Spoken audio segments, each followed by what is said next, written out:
old Oops All Dragons, once again, back at you. I am, of course, Lisa. I'm Varun. And, I think I said it, but I'll say it again. This is Oops All Dragons, your... Episode 12. Yeah. So, we're gonna do things a little bit differently, because things have changed. We're gonna start doing a couple of, shorter episodes, little half-hour snippets, just so that we don't completely stop Lose the putting schedule. anything out. But I have big news. I moved across the country. Yeah. Which is it's fun. It's great. It's fun. It makes recording with someone on the East Coast really easy. We're bi-coastal. It's fine. It's great. It's an asset. We'll consider it an asset. 3 hours difference? Yep. Yeah. Woo. Is it 3? Is it 4? Shit. 3. I never know.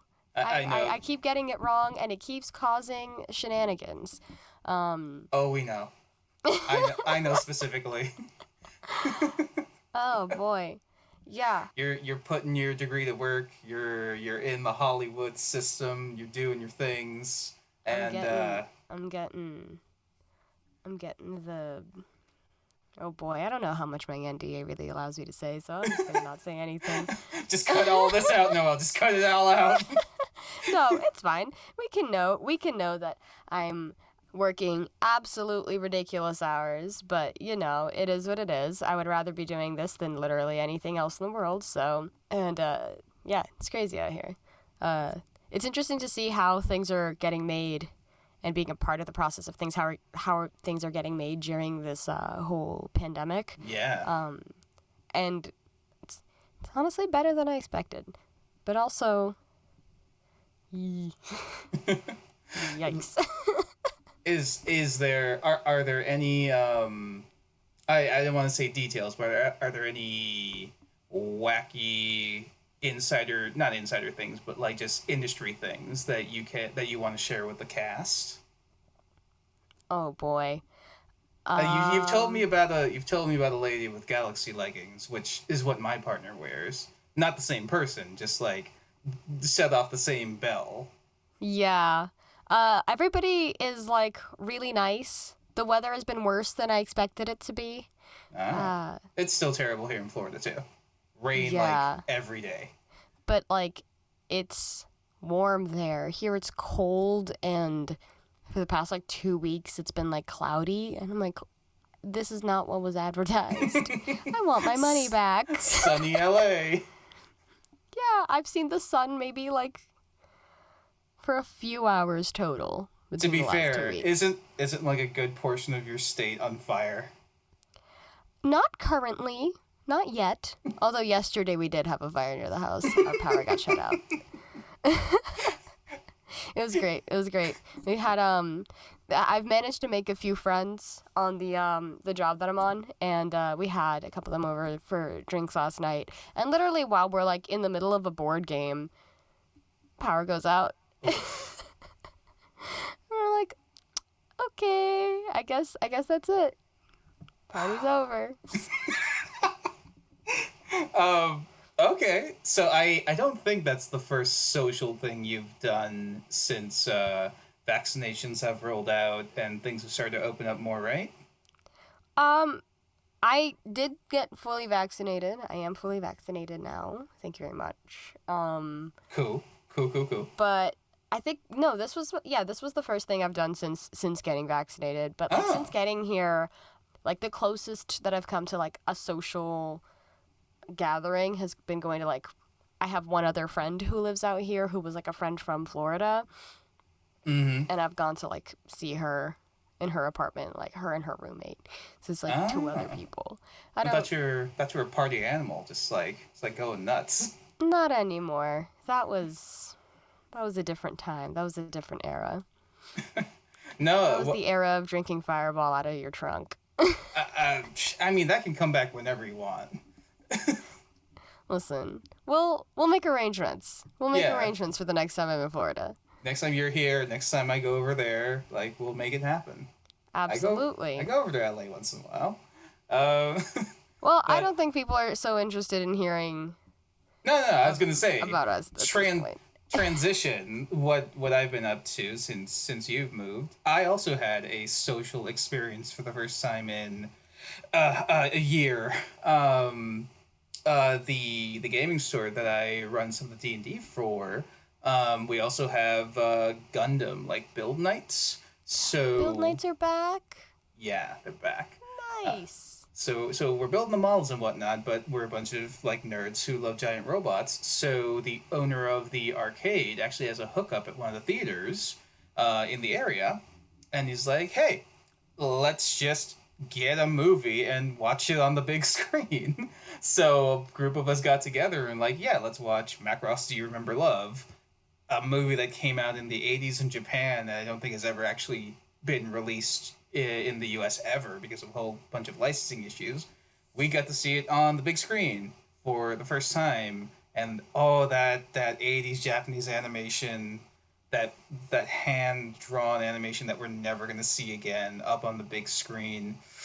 Plus, it's the first Macross story. That was a trip. That was a good first outing back into social life stuff.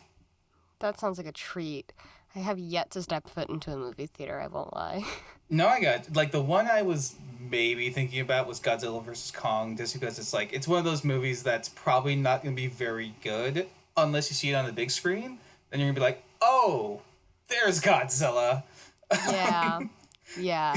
I did watch that on our living room television because one of my roommates has HBO Max. And, Not the same hey, effect. honestly, not a bad movie. It's competent, does what it Yeah. needs to do. The big lizard fights Big the monkey. big monkey. And then things happen. I don't want to spoil the big And then the monkey, movie big ends. lizard movie. And then, yeah. And then the movie ends, and it's great. That's pretty much it. But I saw the other one, Destroy. What was it? Destroy? No, King of All Monsters. The previous one. I saw that one on the big screen, and like Godzilla and Ghidorah fighting in the like, oh my god, on the big screen, it was awesome. And then I saw it again on the small screen. I'm like, this is less impressive. Yeah, for sure. Because on the small screen, suddenly, like, the humans are the same size as the monsters, and it just doesn't feel right. It's Yeah, like, no. yeah. No. But yes, You I don't have get not. that scale. And also, like, the theater experience is also part of what makes it what it is like, the way that sound works in a movie theater. Like, did you know, fun fact, the ideal place to sit in a movie theater is like as close to the middle as possible, because that's what the sound mixer mixes for, is for the middle. Good to know. Yeah, fun fact. All right. Yeah, but yeah, I've not been back for like an actual movie. Like when we rented at the theater, it was like 11 of us, so we just spread out through the entire the entire theater. I was just right up in the front, just seeing this giant transforming plane robots. But yeah, I don't know. I'll find my way back eventually. Like it's still a weird time of like going out, and like I still wear a mask just because. Yeah. Even if I'm vaccinated, like wearing masks helps just avoid germs. Like I haven't Yeah. had the flu in like 2 years. Yeah, I think we're all suddenly very cognizant of just how gross the world is. Yeah, it's a whole trip. Um, Anyway, do you want to talk about D&D? Nobody's talked to me about D&D in Yeah. like months. I guess it's been a hot minute. We haven't been able to play. Well, You've that's a been lie, but moved. like let's continue the fantasy. Yeah. let's Pretend that, like that's the truth. let's go with the lie. I don't think anyone's talked to you like nuts and bolts like what we're planning to do today. Right. In a long time. Just So sort of in general, I have come across, just because of the kind of job that I'm on, there are inherently just a lot of nerds on that set. And yeah, I have been Nice. slowly like finding all of the people. Like there's just I'm slowly gathering all the nerds that's awesome. and then being like, no, I can't run a game for 15 people. Don't ask me to. I can barely run one for 4. Leave me alone. Oh, boy. It seems like it might be fun, but yes, 15, No. bit of a stretch. That's a multi-DM situation. Yeah. Well, we'll get into it in our next episode. I guess we can kind of like hint at it. One of the people that I did meet, she's a interesting girl. Well, we're going to talk to her on the pod later. Yeah. On the next episode that's going to come after this one, but it's going to be like no time for you all. Okay, so given with our shorter format today for this episode, we've got a monster hack where we're going to, 1, explain what that is, and then 2, go through some of the ideas on just how to hack monsters certain ways to fit a setting, fit an aesthetic, whatever it might be, to make your game a little more unique. So, up the top, monster hack, and yeah, making it just sound a little more, I don't know, techie than it needs to be, but essentially it's taking existing monsters, monster stat blocks specifically, and tailoring them to fit your needs in the game, where the base form of that thing wouldn't have fit or wouldn't have fit the bill. And this can entail anything from messing with its stats to adding new attacks, giving it special abilities, or changing like the aesthetic outside the outlook of it. And this is something that, and you let me know, Lisa. Like I've done this a bunch of times for the campaigns that I've worked on. It really, kind of helps where you have something that's almost there, and then you kind of tweak it to fit your needs. But have there been any situations where you hacked like an existing monster to, throw at the PCs? I'm trying to think. Honestly, I'm a big user of homebrew monsters. Oh, there you go. Yeah. So, in a certain way, yeah. Mm-hmm. But actually, the closest thing to like a monster hack that I have done has been my race hack for to fit one of my character builds. Oh yeah. For my druid. Yeah, slightly different. Slightly different, but it's the same concept where I'm taking an existing set of rules and I'm adjusting things just slightly so that they fit a certain idea that I can't quite achieve with the existing rule set. Yeah. And I think this is something that a lot of, especially newer like DMs, either may not think of or more likely are nervous about. Because once you start messing with the monster stats, it has the potential of completely unbalancing encounters. Because a lot of the CR is just based on kind of the out-of-the-box stats, but a lot of more experienced DMs or groups who have been playing for a while can get tired of just running the same kind of default encounters or default monsters or whatever it is out of that book. And depending on if you've like created your own world, maybe you want to take something as a template but make it your own and really make the benefit is that you make it feel like it's part of your world. It's not, in this case today we're going to take a look at zombies. It's not going to just be like a generic zombie. It might be zombies conjured from the altar of an evil god that's the antithesis of the patron of one of your players, and that kind of plays into the backstory, and maybe they act a little differently or they're brought about a little differently. Or maybe even destroyed a little differently. Yeah. So let's get into a couple of the ideas. I know I've got some. I know you've been busy, so I don't know if you have anything prepared, but if anything comes to mind, go ahead and shoot. But I if definitely have anything, some thoughts.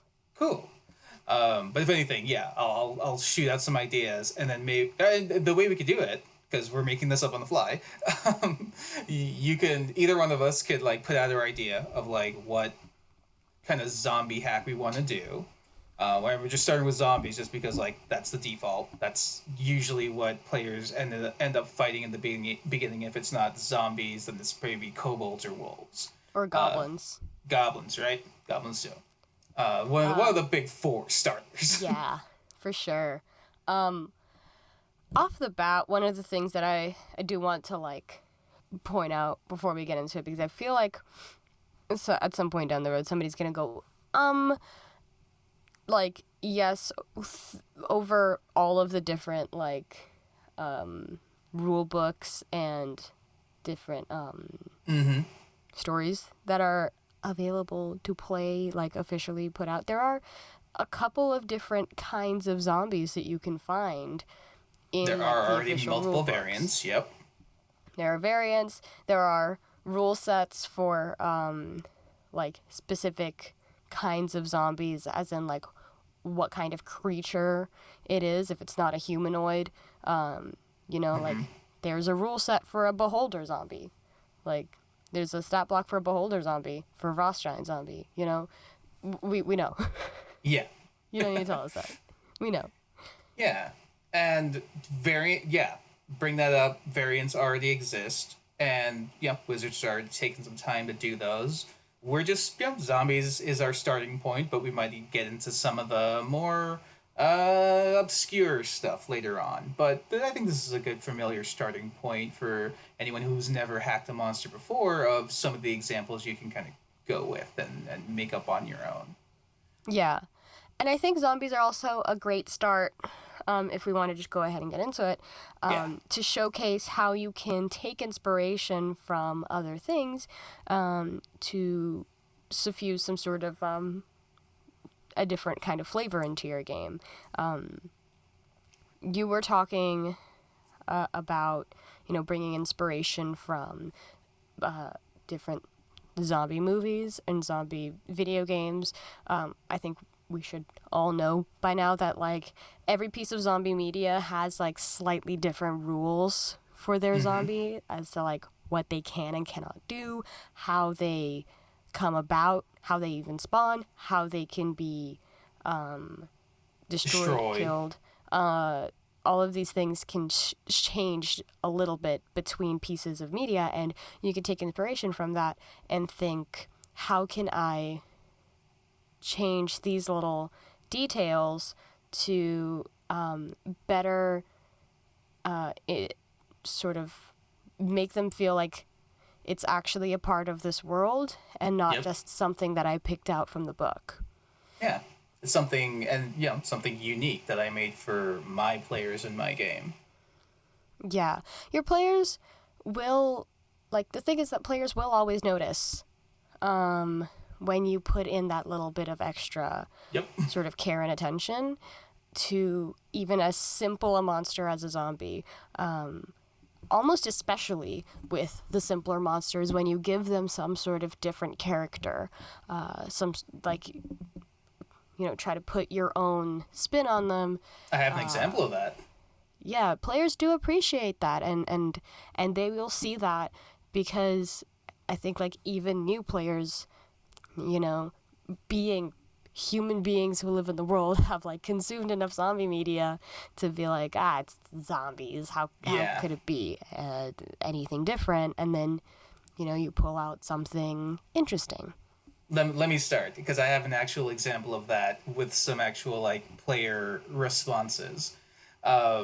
So the first one I'm gonna call like the 28 Days Later / Mad Max zombie, and I know Mad Max doesn't have zombies, but stick with me here. I'm following. So what I did for this one, really simple, but it makes them a lot more menacing, is I took the Ash zombie variant from the books, where they're just normal zombies, same hit points and everything, except they have the kind of Ash attribute or ability or whatever whenever they're struck, whoever hits them has to make a saving throw, or else they get blinded by the ash that they're covered in. So I actually took these for a one shot that I was running for the gaming store, where they were essentially kind of Mad Max. It was a Mad Max situation where they had a caravan of wagons that they were on, that they were constantly moving, and they had to get through a desert of wild magic where a bunch of weird stuff was happening. Kind of Mad Max, but also kind of the Kessel Run from Star Wars, where one guy signed up to do something extremely dangerous and needed some adventurers to help him get through. One of those obstacles was a bunch of zombies that they saw, but they didn't know were zombies because they were running through the desert. Instead of having ash per se, they were covered in like the dust of the desert, and that's one of the that's one of the things. That's one of the changes where when they're moving toward the players, they're moving in a group, and the dust is around them. They're kicking up the dust to the point where they're from a distance you can't really make out what they are, so it obscures them. But then the other change I made to keep up with the wagon train is increasing their base speed. Just taking those normal, ash zombies and increasing the base speed to 60 so that they can keep up with horses. And then that absolutely like scared the crap out of them, because now they have multiple groups of just like things in the dust moving toward them on both sides. And like, what are these things? And then out of the dust comes undead attacking their caravan and eventually stopping it to the point where they have to fight them and take them out before they can move on. And they realize that these things can move along the map way quicker than normal zombies can, and it's a real problem. That's really cool. I love the idea of a fast zombie. I feel like there are a few things scarier than that, because I think one of the things that keeps zombies sort of scary but still like manageable is the fact that they tend to be either move only as quickly as we do, or they're slowed by their undead nature. Like a fast zombie. Yeah. No, that's and the fact that like what you've done there is you've made them so they fit into that setting. They're not your regular degular zombie all of a sudden just being fast, and you've given it like some reasoning where it's like they've been idealized for this. They've like adapted to this environment. If they would have investigated them a little further, they would have found that they had been affected by the wild magic surges in this area, as well as some necromancy, and now, they're just like track star zombies, just attacking whatever comes across them through the desert. It was definitely like something's coming toward you, and they're getting ready for like some bandits on horses or some other like fast flying things or something moving in the dust, and it's like, no, it's zombies. You're like, oh god. Oh man. All right, that gives me a really morbid thought. Do you think if we had a zombie apocalypse, Usain Bolt's zombie would be the most terrifying? I think so. It depends. Is he a Night of the Living Dead zombie? In which case, probably not. But if he's a 28 Days Later zombie, yes, the most terrifying zombie. Honestly, I don't know. Let's hope for like Resident Evil flavor zombies. I mean, it depends on which Resident Evil too. Resident Evil 1, manageable. Resident Evil 6 or 7 or whichever one where they're running and they're using weapons and throwing dynamite at you, less so. No, not great. So here's just so you could give me an idea, and also just so we could try this out. Do you want to try to do a monster hack? Do it live? I mean, I had some of the ideas. I just did one, but like, what do you like? Do you want to take the zombie stat block and do some stuff with it? So I've got the Do it. handy dandy D&D Beyond homebrew creator. pulled up, and they let you sort of choose like the base stats that you're gonna base your homebrew off of. So I picked zombie, so it automatically puts all the zombie stats in there. And I think I would like to create something like a spore zombie. I was gonna You bring up you that gave one me as an an idea option when too. you gave me an idea when you described the ash zombie. It's really just a variation on the ash zombie where when it's attacked, it releases a spore, and there's some sort of constitution check. I think I And you're used those on basically you. Have you? I think I used those on you one time. Wait, hold on. Yeah, when you guys Am I were just in the, like pulling up? Am I just pulling up like buried memories? you guys were in that big area of like giant mushrooms, and you were fighting like fungus infected thing. Yeah, I've used these on Oh, you. Oh, okay. I guess credit to the artist. Credit where credit is due. You did do this to me. That's where that. Okay. That's where that buried memory. So, okay, so this is something that happens. Is that like sometimes we'll encounter monsters. I'll encounter monsters in your game, and you'll be like, clearly this was that.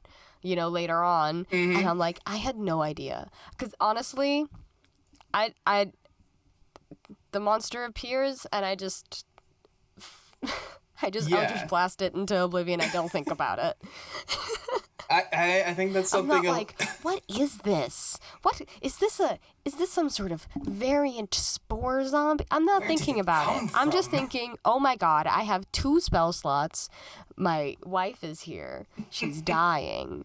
She can't hit anything. Poor dear. That changed. That changed in the last session, but yes. Listen, she's doing great. But no, I get it. I think that's something a lot of players, especially when they're it just depends on your character type, where you'll see a thing and it's attacking you, you just want to smash it rather than like figure out its life story. Listen, there's a reason I tend to create low intelligence characters. Oh man. But that's neither here nor there. So okay, so the spore zombie's done. What can we? It's essentially just editing the stat block for the ash effect when they get struck, instead of like giving the the blinded condition, to like give them like a disease, like an infection that's gonna slowly like Or like work a on them. poisoned condition, I think. If you want to be nice, you could be like it could be like the poison condition. But if you want to be like harsh, you could be like they're infected with the spores if they fail, and it's not going to be immediate, but it's something that's going to work on them gradually if they don't figure this out and they don't find That's a way evil. to remove it. You're evil. I did this to Nikki, remember? Oh my god, that's right. Oh my Yeah. god, that's right.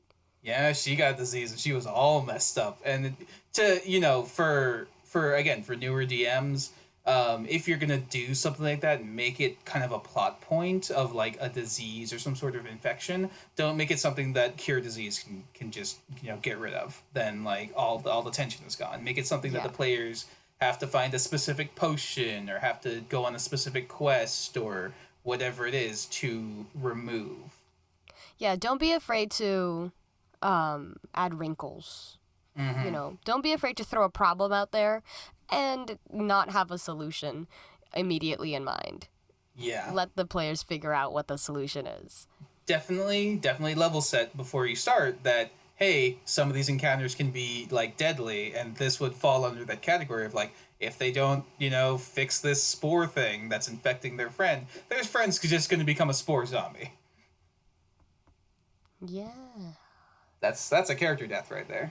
Similar to like the slot infection. Like if you don't know that you're infected with like the slot tadpoles, Oh my and they God. just like grow in you, like you just become a slot and like your character's dead. Didn't you also do the slods at us? Yep, I've thrown a lot of stuff at you that has a bunch of like infection stuff going on. And then, I don't want to talk about it. But yeah, zombies. Easy to hack, easy to mold. Yeah, I have Just about any monster in the in the monster manual and beyond.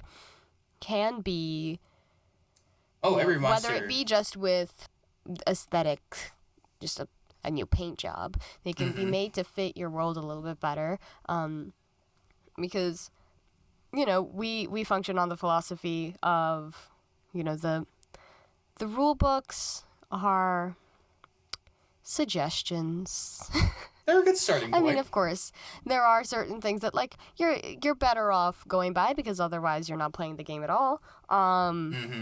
But there are certain things that are suggestions, examples. Yeah.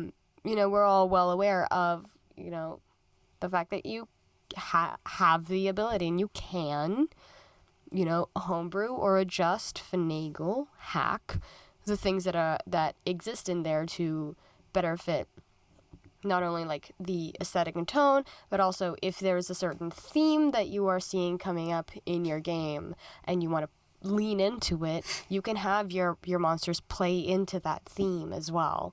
And not just your monsters, but your encounters, your landscapes, your societies, the NPCs. You can have it all start to lean into whatever it is that you have in mind that you're building. Yeah. So a couple more examples, and we'll make these. These are just quicker. So on the aesthetic side, like you said, if you've got like an army of zombies that's literally like used to be an army of some country that has now been zombified somehow, instead of just giving them the normal slam attack, they have like sword attacks or spears or whatever, and whatever necromantic magic that's animating them lets them still use the weapons and armor that they had in life, and that shows that, hey, these guards and whatnot that we may have seen before, now they're being animated, and or if the party just sees them for the first time, they're gonna be like, what's going on, because this is not how zombies are supposed to go here. Yeah, that could even feed into, some storyline about some Give them a hook. Crazy powerful mage who was capable of creating that kind of undead that's not semi-intelligent. Seen. Yeah. Yeah. Another one I've got is the Resident Evil zombies. Anyone who's played definitely the first one and Resident Evil 0 from 2 on, I'm not sure if they did this, but the Crimson Head zombies, which are like super annoying, but definitely like scary in the fact they're especially useful if you're gonna do a dungeon crawl, because, and at least I don't know if you have a frame of reference for this one. In the first Resident Evil, if you kill a zombie, and this is only certain ones of them, you kill a zombie, the body just lays on the floor, and like it's just there for the entire game, unless you like actually take some gas and you burn it. That body's just gonna be there on the floor, not doing anything, until later part of the game where you have to backtrack to a certain area. Like if a certain amount of time has passed in the game, that now dead zombie corpse comes back again, but now its head is like exploded. I don't know how they really like. It still has a head, but like its brains or something exploded, and it just has blood all over its head. Where one, horrifying visual, but two, they're also much more dangerous than they used to be, because before they were kind of slow and if you had distance you could shoot them, but now they're just on the floor in wait for you to like come and walk past them again because you think they're just another dead zombie, but boom, they pop up 90 degrees and start attacking you. And they're quicker and more powerful than they used to be. The way I'd hack that is just take the regular zombie template, but then just give it the ability that, once it's been felled, and if it hasn't been burned or eradicated with radiant energy, all of that, if they just leave the body where it is, then within a certain amount of time, if you want to actually like time it out, or if it's a certain amount of rounds, if it's in combat, it comes back as a greater zombie. And this can make like a normal, like something that seems like a normal, like, piddly little encounter for a bunch of higher level PCs much tougher, because now they've expended a little bit of effort to take out maybe a horde of zombies, but now either all of them or some of them are going to come back, and they're going to be much tougher because greater zombies have a lot more HP, can hit a lot harder. and give them that Crimson Head aesthetic of just like they've got a bloody face and they're just looking at you as it just drips down their face. And anyone who's played Resident Evil is just like, oh no. Yeah, the cosmetics do matter. Yeah. And then the last one, this one I got really weird with, of just the idea of like a puppeteer. And it's not Oof. and it's not per se a puppeteer zombie, but maybe a puppeteer creature of some kind, where you think you're fighting a zombie, you fight the zombie, you kill the zombie, and then after the zombie is dead, its bones remove itself from the body, and it goes from being a zombie to a skeleton because the bones are what are enchanted. So that was what was moving the flesh, and now it's either going to try and fight you as a skeleton, or it's going to find some other thing to host now. And if you want to go into some real body horror stuff, like it can go into like a bigger get eaten by a bigger thing like a troll or something, and then boom, it starts to take control of the troll, and now you're fighting this kind of zombified troll. And a lot of these have existing stat blocks. You're just giving it a different way to get there. Yeah. Yeah, you Yeah. don't necessarily have to reinvent the wheel, but maybe just how you configure the wheels on the bus. Yeah. Just, yeah. But yeah. You got any other hack ideas? The hopping off of your like puppeteer idea, I like the idea of like you're in a dungeon, you're in this like space, and there's a horde of zombies, and you've felled all of them, and their skeletons come out of them or whatever, but then I don't know how exactly we would get there. I just like the idea of a giant spider puppeteering a bunch of zombies. That's where I'm trying to get. I'm trying to get to puppeteer spider, and like I think if anybody listens to the Magnus Archives, you know exactly why I want that. I mean, you can take the idea of a puppeteer somewhere else and just say, yeah, the spider uses its, like if anyone's seen One Piece, like Doflamingo, and how he uses his abilities, his string abilities, to just puppeteer people and make them do things. Like that totally makes sense. And you Yeah, can it's not increase the threat on the spider and make it like a bigger baddie, and that's its ability. It can puppeteer things from very far away.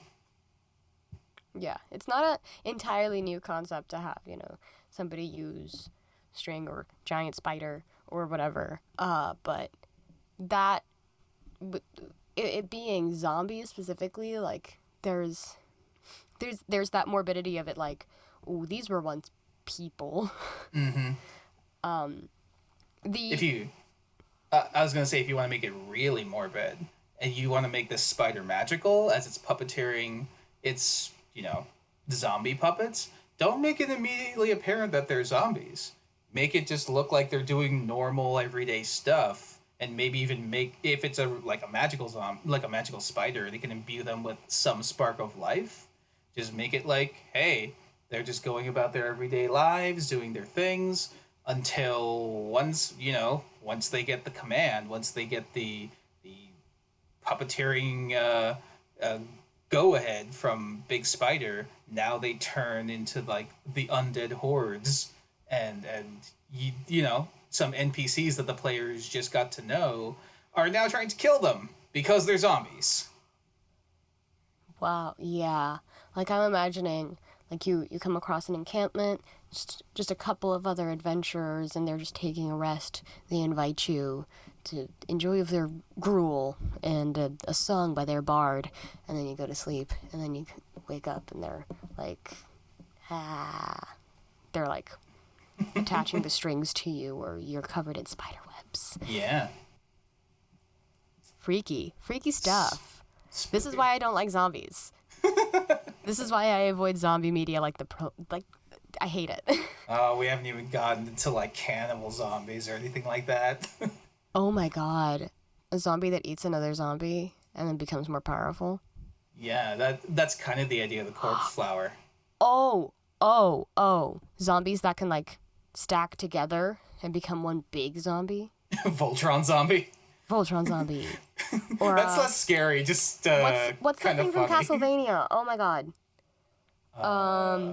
Where it's just the ball of people. Oh my god. Yeah, I know what you're talking about. I just don't remember the name. Yeah, it's the Yep. ball of corpses, and there's a thing in the middle, just like using them as a shield as it's like trying to kill you. And How it's would sad. you even stat that out? Oh boy, you'd set out the thing in the. You use like the corpse flower as the basis of it, because the corpse flower does a lot of the like using corpses for its bonus actions stuff. But like set out the thing in the middle of what it's meant to do. Does it like shoot lightning or fire, or what does it do? Does it use the corpses for food?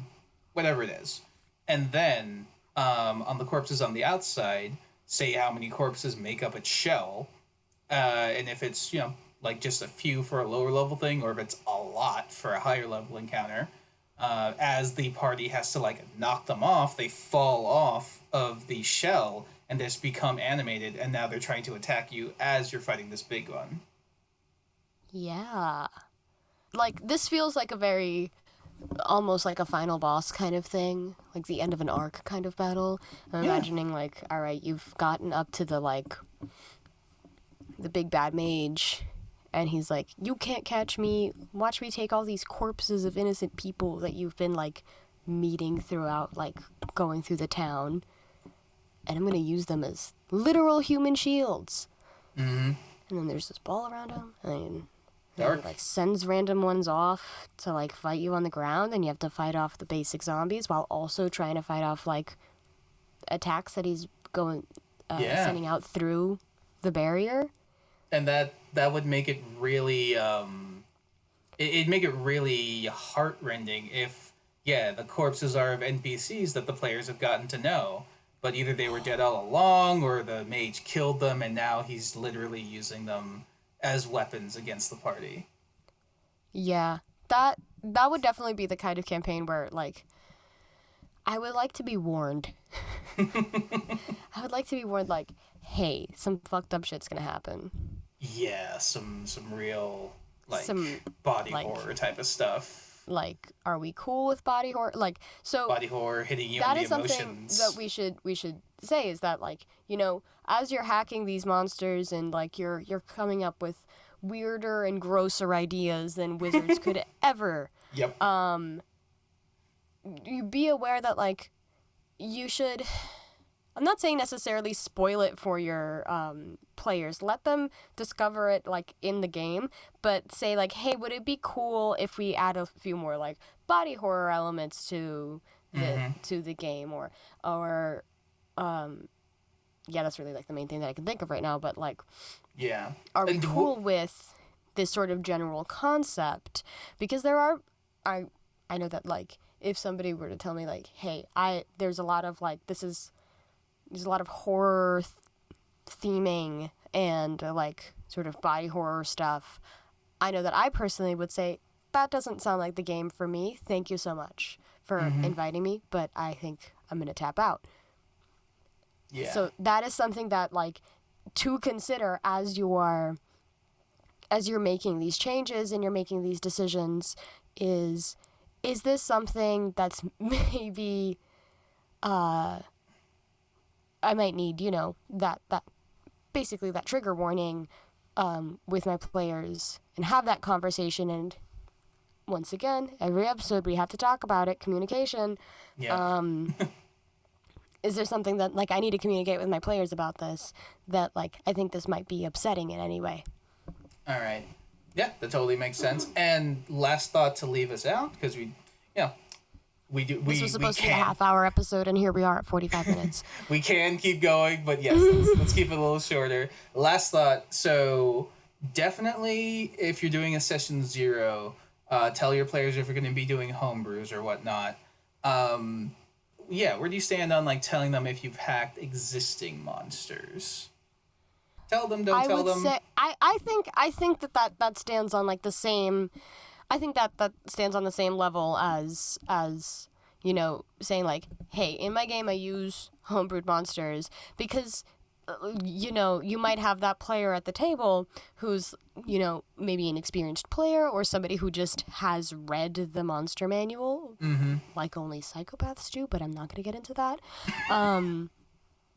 And, a monster will come up, and it's something that you have done something to, and now that player has expectations based on what they know is in the book, but this monster's different. You might start doing things with whatever way you've hacked it, and suddenly that player is like, no, that's not how zombies work. Yep. So that's why I think that you should say, like, I'm going to use homebrews, and also I'm going to slightly modify existing monsters from the books, so that nobody at your table is like, that's not how that works actually, because actually, that's the worst. Yeah. No, totally agree. Definitely be clear with your players when you're doing something like that. And, you don't have to tell them what it is, but say, like, hey, at some point you might encounter some monsters that look like familiar, but may not act that way. Right. But yeah, so I think we'll call the session there. I think this was a good first kind of shorter form episode. Shorter. Monster hack. It's almost as long as our regular episodes. What do you mean shorter? So some of this is gonna get cut out. I mean, sure. A lot of stuff at the beginning, but we did spend 15 minutes talking about how I'm dying. Yeah. But yeah, so I think we'll call it an episode there, and yeah, we'll be back with more interviews, more monster hacks, and maybe some reviews of some of the new books that are coming out. And we're also maybe going to finally get to some topics that we've promised to get to before, and we just haven't gotten around to it yet. We're going to start tapping into that. And I think something that would be pertinent to do is we're going to open up ourselves to suggestions. If anybody listening has anything that they would like to hear our thoughts on, or just something that interests you and something that you think that we should look into and talk about, please feel free to comment on Instagram or Twitter or any way that you can find to communicate with us. We'll check all that, and we'll start taking suggestions. Yeah, we look at the comments. So wherever you can reach us, we have our link tree on our Twitter, on YouTube. Contact us, and we'll take it under our wing. All right.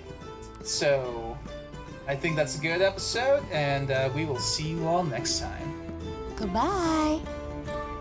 Oops All Dragons is a group effort. Our show is edited by Noel Hernandez, our theme was composed by Brendan Lyons, and our logo art is by Azif On Q. Links to more of their work and their social media will be in the show notes.